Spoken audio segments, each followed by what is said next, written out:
guys, it's Jackie from Nerd Family and the Homeschool Hangout. And today we are doing a quick walkthrough of the California Private School Affidavit for the school year of 2018 to 2019. Before we get into it, if you like these kind of videos, can you do me a favor and give this a thumbs up and subscribe? I'd love to have you hanging out here. And also, a little side note, this is not legal advice. This is just somebody who's been filling out her homeschool paperwork for about 12 years now, just walking you through it. If anything sounds weird to you or you have a special case, please seek a little bit more official counsel. This is not legal advice. Okay, I think I got all that out of the way. So let's get into this. I will include a link down below of the website where you can go fill out your private school affidavit form. This is for the school year of October 1st, 2018 through September 30th, 2019. And the reason I'm emphasizing that this year, something that's come up quite a few times, is when you're preparing for the 2019 school year and it's summer and you're getting your curriculum and all that, don't fill this form out. It's not for you. This is only for October 1st, 2018 through September 30th, 2019. If you start homeschooling after the 2 weeks that they originally say that this is for, go ahead and fill it out and submit it. A couple background things. People often ask me why that I think that you have to fill this out starting October 1st instead of in September or August. And a big part of it is, if you think about it, that's when everybody's kind of settled. You're done moving schools usually, you're done doing that kind of stuff. If you think about like a public school, you fill out all your paperwork in the first month, but it takes them a while to get it all from you. Then they take all that paperwork and they turn it into the state. So think about it that way. I believe that's probably one of the reasons we do this in October. I personally recommend that you do not fill this out until your child legally has to be educated. And what does that mean?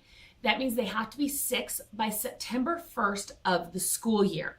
So if here we are on October 1st, if your kid isn't 6, they don't legally have to be schooled. And you can fill out one affidavit for your elementary, your junior high, and your high school students.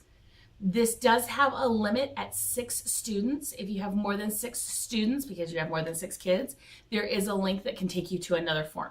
I personally only have 4 students. I've never had to do that. So let's jump in. And I'm literally going to be scrolling through the document with you guys and talking about each field. So it starts with some notices. Only full-time private schools should complete this form.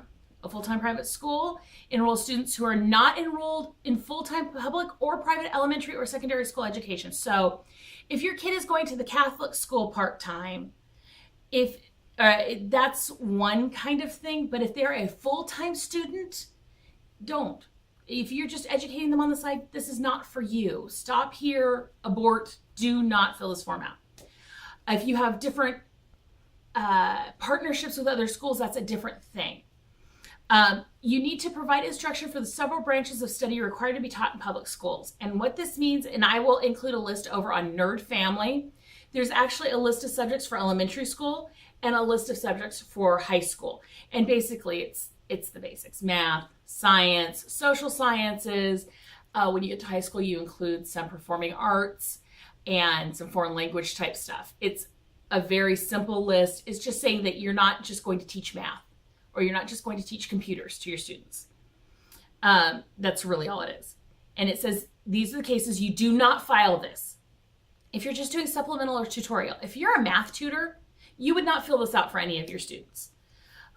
Provide instruction only a single subject. Once again, if you're a tutor, if you're helping somebody out part-time, if you provide instruction to students younger than 4 years, 9 months, that's preschool, and that is an entirely different thing, and this form is not for you. If you don't have students enrolled yet, don't fill this out. This is only if you have students. If you offer a high school diploma but do not provide instruction in several branches of study, I'm going to be honest, I don't know what that looks like. If you're educating your kid and giving a high school diploma, you fill this out. If you're doing something weird, don't. That's the best way I can say that. The first question that you come to is basically saying that you are a private full-time school that offers instructions in several branches of study. And you just fill out yes. If you say no, you can't fill out this form. Just say. Next up is your name of your school. I personally always recommend that you have something that will last you all the time you're planning on homeschooling. I personally don't like having to change names. I find it annoying, but you can totally do that. Just think about if you want your high schooler graduating from Happiness Joy Academy. You might. I'm uptight. All my kids have Vovo names. You can also have a cutesy name in elementary school and change it as they get older. That's up to you. I've always used the same name. It says, enter your CTE assigned 14-digit CDS code if one was previously assigned. I filled this affidavit out many times, and I have not been assigned a number. As far as I have done in my research, that is for something almost other than a homeschool, if that makes sense. So just leave it blank. It doesn't have to be answered. The county in which the school is located, you have to fill that out, and then you have to look up your school district. That just means like I'm in Fresno Unified. We used to be in Sanger Unified. That's all that means. You need to include a street address, and that street address is, in theory, where your schooling is taking place. So you cannot put a P.O. box or a private mailbox there. And you just enter in your address, your phone number, if you have optional numbers, and you pick an email that you want to use. Some people say that you have to create an email for your school. I never have, and I've never had a problem. So you can also put optional emails, optional school site addresses, all that. And then you can list a mailing address. So if you don't get your mail, like I don't get my mail at my house traditionally, you can put that in here. Now, then we get into type of school. We get co-educational, boys only, girls only. Even if you only have boys and only have girls, put co-educational. It raises flags as to why it's a single-sex school from what I've heard in the past. And you're not averse to educating children of the opposite sex. You just don't happen to have any students that way.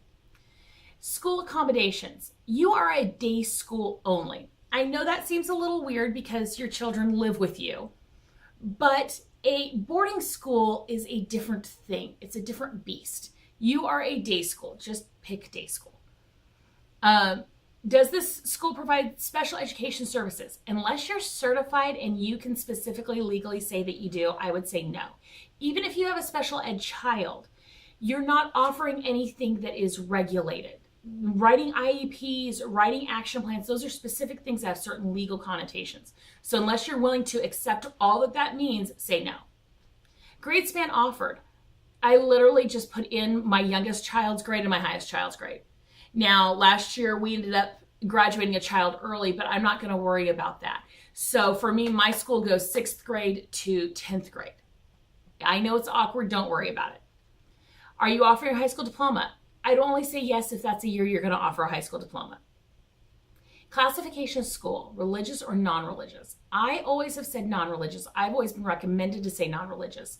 I don't know if that flags you in the database. I would not worry about it one way or the other and just say no, personally. Then we get into the prior school year information, and this is important if you've moved. Has the school ever filed a private affidavit school under a different school name? Well, like when I moved, I did not. It was no. Enter former name of school. So like if you've changed it from Happiness Joy Academy to Serious Intellects Academy, you would put that in there. And if you've changed your school district, you click yes, and then you put in your last school district.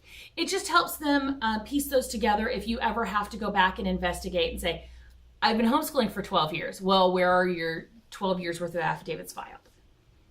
Okay, then we're going to get into some statistical information.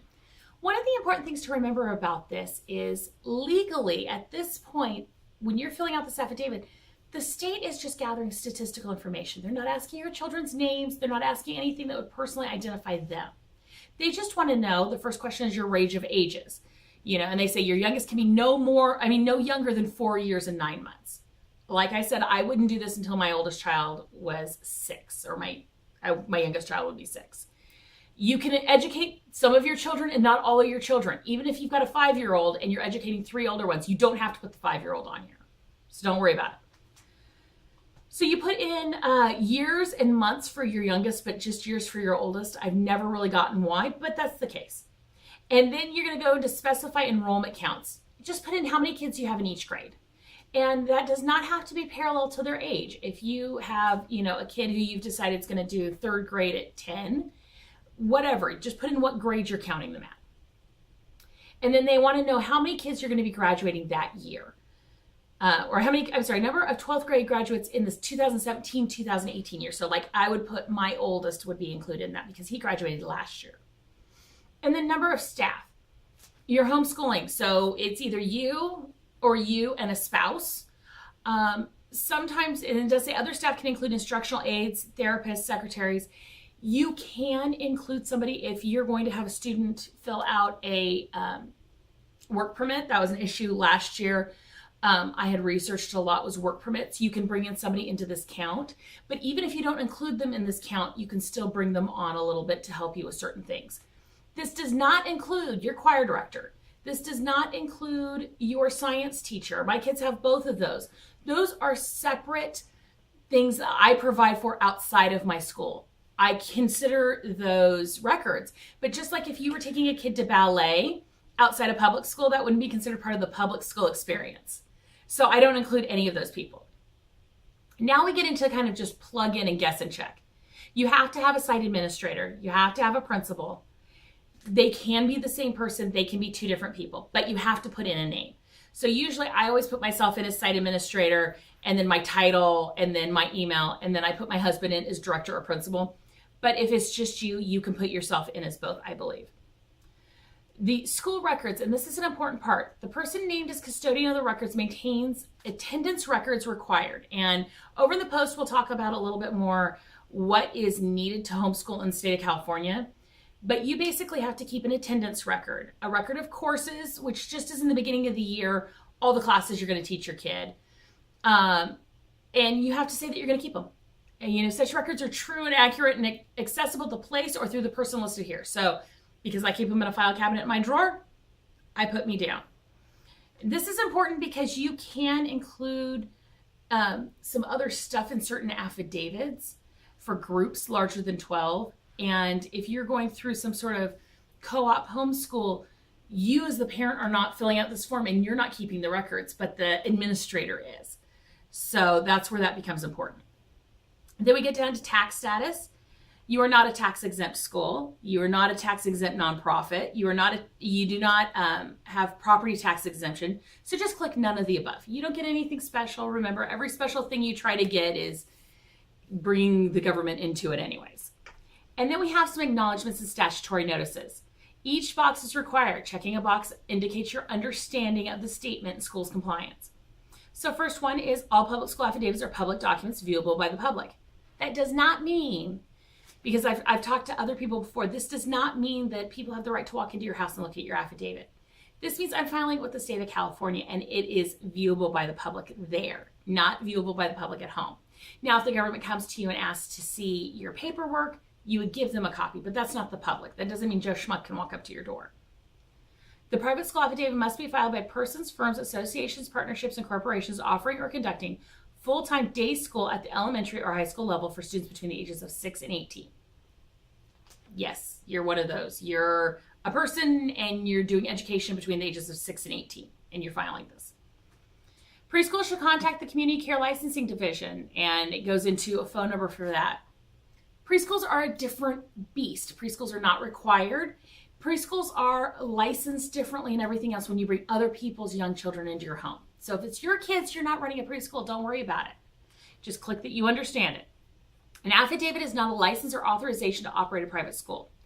The state is not saying that you are good at your job or that you're qualified to do this. This is merely you telling the state what you're doing. And that's all they're saying. And the next goes even further into the next point.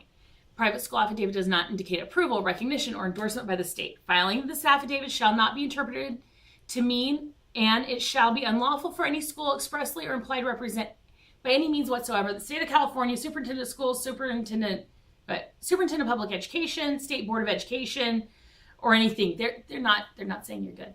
They're not. This is not a California. California says this is the best high school in the state. No. You're just filing your forms. Private school authorities are responsible for initiating contact with the appropriate local authorities regarding compliance with ordinances governing health, safety, and fire standards. There has been some different things about that coming up, even in private homeschoolers. But part of it is if you decide to have a full private school in your home, there are certain licensing and health and safety regulations that you have to do. There's really nothing you need to do if it's just your children in your home. So you're just clicking that you understand that. When a school ceases operation, every effort should be made to give a copy of pupils' permanent records to parents or guardians. In reality, public schools have that burden too. We just don't always follow up with it. It just means that, like, my high schooler, if I quit doing high school with him or with her, because my male high schoolers graduated, I'll give her transcripts that she can take on to the next school. And that I understand that. Just a second. Trying to keep track on the screen. Retain a copy of this document for a period of 3 years. That's pretty straightforward. Filing is not equivalent to obtaining accreditation, because there are accreditations you can have for schools. This is not any of that. Private school should not employ a person who's been convicted of a violent or serious felony, a person who would be prohibited from employment with the public school district. So in this case, you're not really hiring staff, but if you are running a full public school, basically, if your criminal record would prevent you from working for a public school, you can't work for a private school either. That's all it's really saying. The students enrolled in this private school and included in this school's enrollment totals are full-time students in this school and are not enrolled in any other public or private elementary or secondary school on a full-time basis. One of the concerns I've heard previously is when they get to be juniors and seniors, they can partner with a local city college. This is not saying they can't do that. This is just saying that you're a full-time student here. Dual enrollment means those classes still count towards the school I'm running, in addition to them getting college credit. So that's all you're saying is I'm not enrolling them in multiple schools. This is where they're at. And then you just fill out your electronic signature. You put down, the name of the owner or head of school, title, telephone number, and all that stuff, and you submit it. Once you submit it, you will have a printable form. You print that copy and you put it in your file folder. It is that easy. Now, if you're watching this in November, December, now they make it so that you can still submit it all year, and you just fill out this form and submit it. It is that simple. But if there are questions, let me know down below, and I will film another video answering some of those questions or post answers to them if I have left anything unanswered. Thank you so much for watching. Please let me know, is this your first year doing this? Is this your first year homeschooling? Or your first year filing a private affidavit? Let me know down below, and I will see you all later. Bye.